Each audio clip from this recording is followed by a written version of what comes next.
আসসালামু আলাইকুম রহমতুল্লাহি ওয়া বারাকাতুহু। কেমন আছেন সকলে? আশা করি আলহামদুলিল্লাহ, আল্লাহর রহমতে সকলে ভালো আছেন। আলহামদুলিল্লাহ, অনেকদিন পর ভিডিওতে আসলাম। অ্যাকচুয়ালি হচ্ছে এখন প্রায় লাইভে আসা হবে, ভিডিওতে আসা হবে, কারণ আমাদের সংগঠনের কাজ।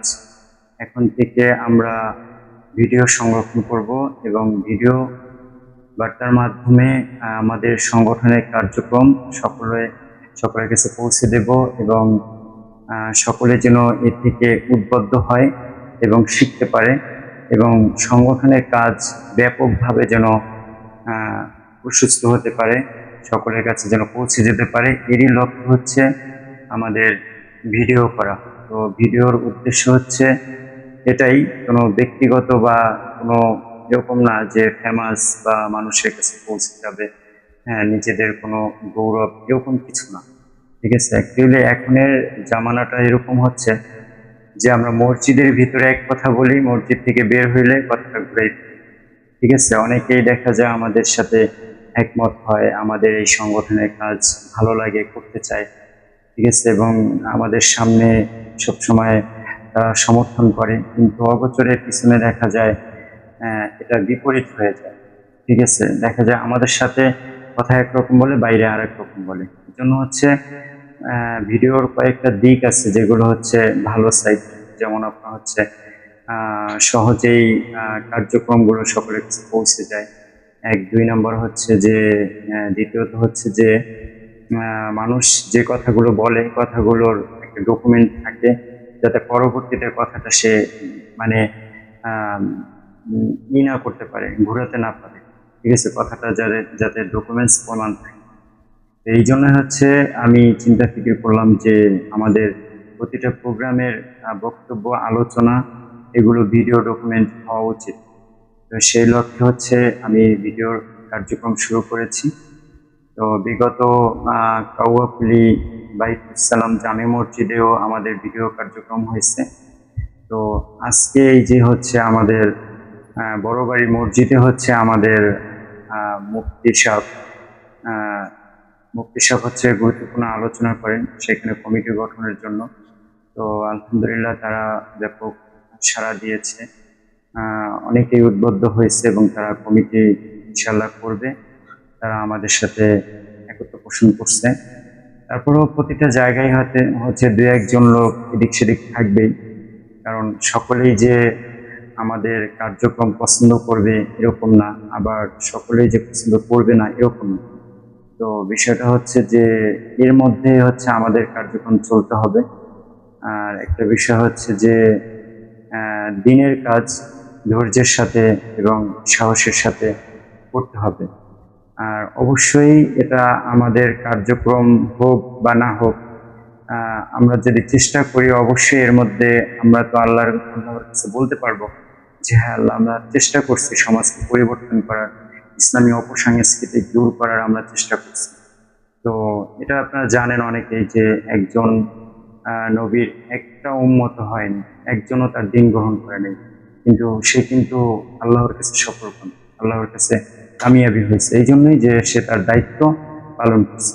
অর্থাৎ আমরা প্রতিটা ব্যক্তি হচ্ছে আমাদের দায়িত্ব নিয়ে আসছি এবং এই দায়িত্বগুলো আমরা সমাজে শান্তি প্রতিষ্ঠার লক্ষ্যে এবং ইসলামীর যে বিরুদ্ধে যে অপসংস্কৃতি যেগুলো হচ্ছে, এগুলো আমরা সমাজ থেকে দুর্বৃত্ত করে আমাদের মূল লক্ষ্য উদ্দেশ্য হচ্ছে আল্লাহর জমিনে আল্লাহর শান্তি প্রতিষ্ঠা করব। কল্যাণের জন্য আমাদেরকে বের করা হয়েছে।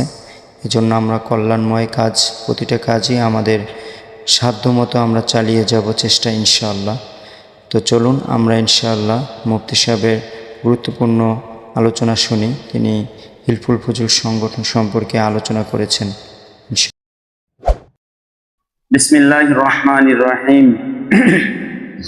فأما من طغى وآثر الحياة الدنيا فإن الجحيم هي المأوى وأما من خاف مقام ربه ونهى النفس عن الهوى فإن الجنة هي المأوى وقال رسول الله صلى الله عليه وسلم من رأى منكرا فليغيره بيده فإن لم يستطع فبقلبه فإن لم يستطع فبقلبه ওয়াদালিকা আযহাফুল ঈমান আও কামা ক্বালা আলাইহিস সালাতু ওয়াসসালাম।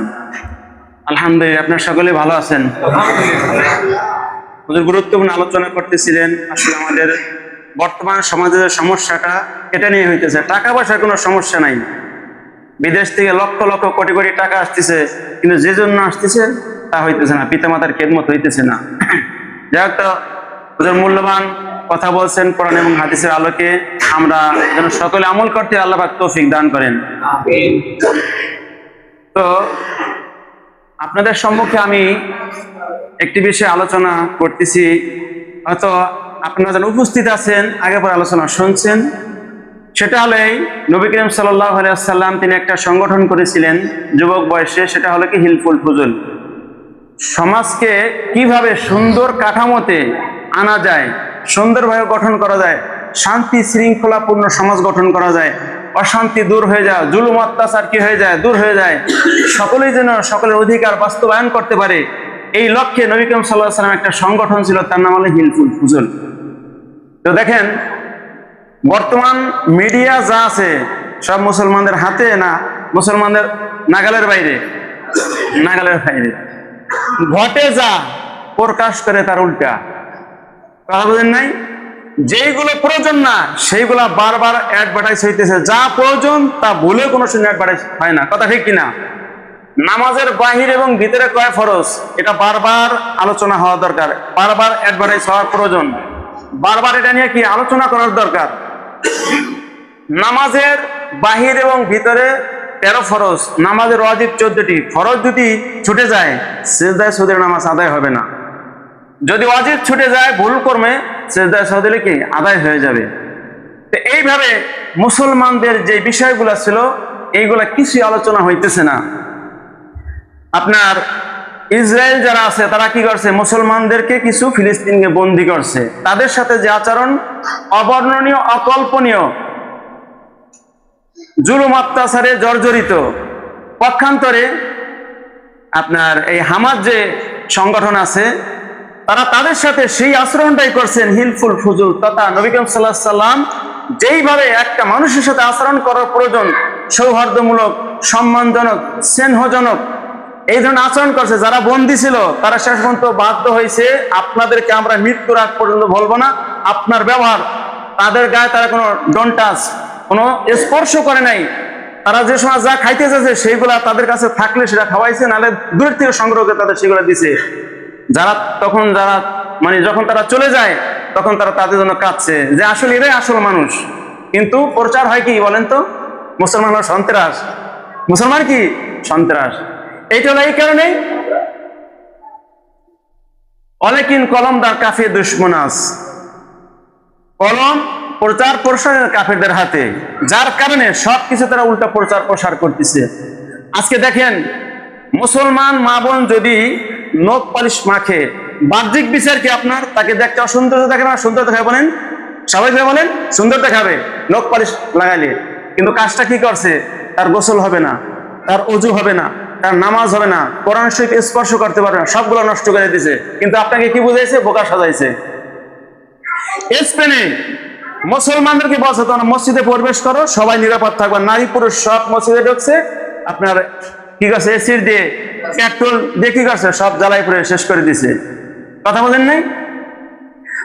বাংলাদেশে অতর্কিতভাবে পানি ছাড়ছে, যদি একটু জানাইতো, মেসেজ করতো, আমরা কিন্তু পানির জ্বালা টিকতে পারতেছি না, অবশ্যই তোমাদের কাছে আমাদের পানি ছাড়া লাগবে, অতএব সবাই একটু সচেতন হও, তা না বলে হঠাৎ পানি ছেড়ে দিছে। এইভাবে তারা প্রত্যেকটা কাজ অন্যায়, অবিচার, জুলুম, অত্যাচার দিয়ে করতেছে, সেইগুলা প্রচার প্রসার করতেছে, আসলের কোনো আলোচনা নেই। তো এরই ধারাবাহিকতায় দেখেন আমাদের সমাজ আজকে দেখেন, আমার মেয়ের বিয়ে, আপনার ছেলের বিয়ে, এটা একটা আনন্দদায়ক কথা কিনা বলেন, একটা ভালো কাজ কিনা? কিন্তু এই কাজটাকে তারা এমন ভাবে ফিট করছে, গায়ে হলুদ দিতে হবে, এমন ডেক্সেট আনতে হবে, অমুক করতে হবে, তমুক করতে হবে, এইগুলা করার কারণে পুরা সমাজটা আজকে কি জুলুমে নির্যাতিত। সবাই আমার বাড়িতে ডেক্সেট আনা হয়েছে, কথার কথা, এখন আমার বাড়িতে ডেক্সেট বাজে, আর একজন দূর থেকে বলতেছে ওনাকে নিষেধ করে তুমি শুনবে না, যদি না শোনে তাতে কিছু করার নাই। তাহলে যার ভিতরে অন্তত এতটুকু জ্বালা যন্ত্রণা আছে, বাজালে ক্ষতি হবে, সে বলে, মানুক আর না মানুক পরের কথা। আবার কেউ মনে করে আমি কিছুই বলবো না, ও বাজায় যায়, ওর বাড়িতেও বাজাবে। কিন্তু এরা হাজিরিন, যখন বক্সেটটা যখন অত্যন্ত পাওয়ারফুল ভাবে এটাকে সারা হবে, আপনার ঘরের টিন লড়বে কিনা আপনি তো জান নাই। আপনি তারা বলছেন সে যা পারে তাই করুক, তাই না? তো এই হিসেবে এই যে বক্সের একটা মারাত্মক ব্যাধি আছে, এ সহ আরো অনেক নেশা, অনেক জিনিস আছে যেগুলা কি মানুষের স্বাস্থ্যের জন্য ঝুঁকিপূর্ণ, সমাজের জন্য ক্ষতিকর। এই বিষয়গুলো আছে, এইটা কিভাবে সমাজ থেকে দূর হইতে পারে, শান্তি প্রতিষ্ঠা হইতে পারে, এই লক্ষ্যেই আমাদের এই কথা আজকের আলোচনা। আসলে সবাই বলতেছে, হুজুরও প্রতিদিন আলোচনা করতেছেন, সবাই আলোচনা করে, কিন্তু মনে করেন এই মহল্লা যদি বাজে, কেন্দ্র থেকে কেউ এসে বাধা দেয়, ভালো দেখাবে? প্রথমে কি হবে, এই এলাকার যারা আছে, এই যে শাহিন ভাই আছে, আরো যারা আছে, চেয়ারম্যান সাহেব আছে, এলাকা যারা আছে, তারা বলে যে ভাই বিবাহটা বরকতের জিনিস, তোমরা বিবাহ করো, যেদিকে সাহায্যের পূর্ণ আমরা আছি, কিন্তু ওই জিনিসটা বাজায় না। কথা সুন্দর কথা হয়েছে কিনা? যদি সে মানে ভালো, যদি না মানে কিছু আপনার করা আছে, হয়তো হাতাহাতি হবে। হাতাহাতি করলে কি সমাজ সুন্দর থাকবে না নষ্ট হয়ে যাবে? এই জন্য আর কি যার যার এলাকায় তারাই যদি সচেতন হয়, তাহলে কি এলাকা সুন্দর হওয়া সহজ। এই উদ্দেশ্যে আপনাদের সামনে কিছু কথা বললাম। এই সম্পর্কে যেহেতু সময় অত্যন্ত সংক্ষেপ, আপনাদের ভিতর থেকে দাঁড়ায় একটু যদি মত বিনিময় করতেন, তাহলে মনে হয় খুব সুন্দর হইতো। যেহেতু আপনাদের মহল্লার ট্যাকেল আপনাদের দিতে হবে, যখন না পারবেন তখন আশেপাশের থেকে তাদেরকে বললে তারা আসবে। আপনাদের থেকে কেউ বলেন কিভাবে এই সমাজটাকে সুন্দর করা যায়, এটা দূর করা যায়, সময় যেহেতু কম। জি জি জি। আমাদের মুক্তি সভা আছে, আমাদের বিভিন্ন অনুষ্ঠানে হয়, বিভিন্ন গান বাজনা করা হয়, গায়ে হলুদ হয়, এটা আমাদের মুসলমান সমাজে উচিত না। এটা থেকে আমাদের বিরত থাকাই ভালো। এটা আমরা যাতে না করি, এটাকে নিন্দা জানাই, এটা থেকে আমরা বিরত থাকি। কারণ তর্ক করলে তো পারবে না। কারণ এই আমাদের মুক্তি ছাত্র তর্কের কিছু করতে আসছে না, সে আসছে ওই জিনিসটা। আমি কিন্তু একজন হাড়ের রুগী, আমার বাড়ির পশ্চিম পাশে, আমার বাড়ির পূর্ব পাশে তলায় আমি কিন্তু ঘরের মধ্যে শুয়ে থাকতে গেলে তখন অস্থির মনে হয়। এই অস্থির মনে হয় আমাদের ভাই ওই একেবারে এমন অসুস্থ হয়ে গেছিল যে অ্যাক্সিডেন্ট বাইকতে মনে হয়েছিল সে সম্ভবত মারা যায়, এরকম হয়ে গেছিল। কাজেই এটা আমাদের না করা অতি উত্তম। এটা আমরা কখনো করবো না, এটা আমরা বরাবর। জি জি, আপনার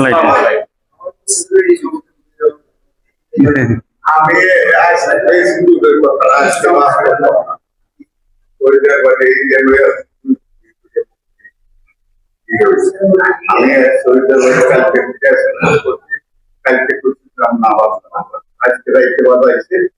আমি সকালে করলাম, কেউ আমি একলাই এর আগে কিন্তু সতর্ক করা হয়েছে, মানুষজন গেছিল তাদের বাড়িতে, যাই বলে আসছে। জি জি জি। মামা কিছু বললে ভালোই তো।